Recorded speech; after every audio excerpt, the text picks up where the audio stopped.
There was once a king. This is from the Holy Master, the Baal Shem Tov. It was brought down by his grandson, the Degel Machne Ephraim, in last week's Parsha. There was once a king, and with his magic arts was able to go ahead and create around his palace a wall, a big wall, big, fat, thick wall. And then outside of that, he made another wall. And then outside of that, he made another wall, and another wall, and another wall. He made a lot of walls, big, high walls. And on the top of those walls, he put soldiers so fierce, fierce soldiers. Not so fierce on the outside, more fierce, and more fierce, and more bigger, as the more inside. And in between each one of those huge walls that he had built, that he did with his magic arts, with prestidigitation, achizat einayim, what we call illusion, he put vicious wild animals, lions, bears, right? Snakes, a lot of them. And then he made a call to the entire kingdom. Anybody who wants to come and see me is allowed, is invited. And anybody who comes to me and is able to make it to me, I will reward them with an unbelievable position right next to me in my office, with unbelievable riches and wealth and honor and dignity. He sent that word out to the entire kingdom. Of course, people come and they see and they assess the situation. I think we can handle. I think we can do this. It's worth it.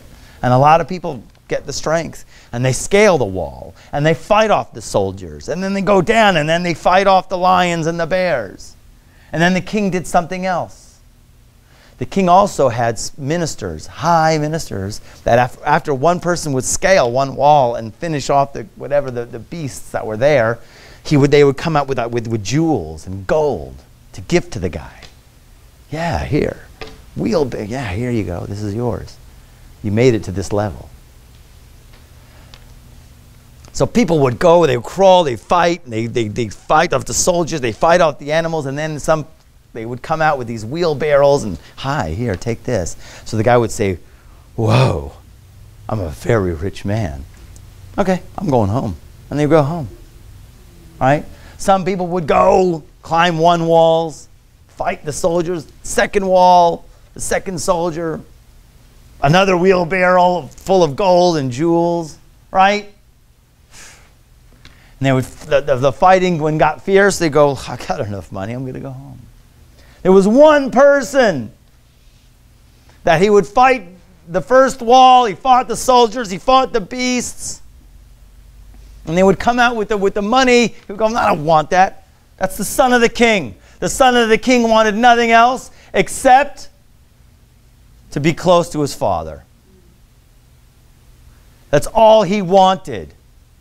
And so he fought this wall, he climbed this wall, he fought those soldiers, and then he fought the animals there. And he told those guys with the jewels, get out of here, I don't want that stuff. And he fought and he fought, and he's finally getting to a point where the fighting is so vicious, the fighting is so fierce, and he screams out, Abba!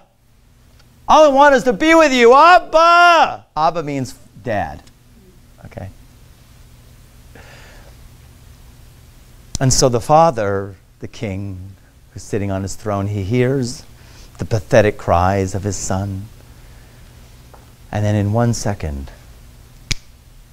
all the walls, all the barriers, all the animals, all the soldiers are all gone. And there's the son sitting right there before his father in the most unbelievable palace with the court right there and all of the light. Now, obviously what that is the soul, the son, that we have to look upon ourselves as we are the son, we are the children. And the point here really is, all of the distractions of this world, there's so many. They're all illusions. And the real one thing to focus on, which is on Rosh Hashanah, the real one thing to focus on is one thing and one thing only, Abba. I just want to make a connection with you. Our Father, we just want to make a connection. And the only will, and wherever your thoughts are, that's where you are. If your thoughts are somewhere else, in the shopping mall, okay. Buying wood, whatever. right? The one will that a person needs to focus on, everybody, is just to be in front of you, just to be in your presence, Abba, all the time. And then in 1 second, God, and on that day and every day we should see it, that God should just in one flick of the finger, all of the silliness, all the craziness, all the distractions should just melt away. And then we should realize that really our soul, which is already always connected to God. That's another understanding of Atem Nitzavim Hayom Kulchem. Yeah, there could be a lot of going out and coming in the last week's parshas. But really, in terms of your soul, who you are, you're always in front of God. It's right here, right now. And every single thing that we work to do is to get us to that realization that God is always there and we can always ask Him for everything. And when things get tough in our lives, that's when you got to call out.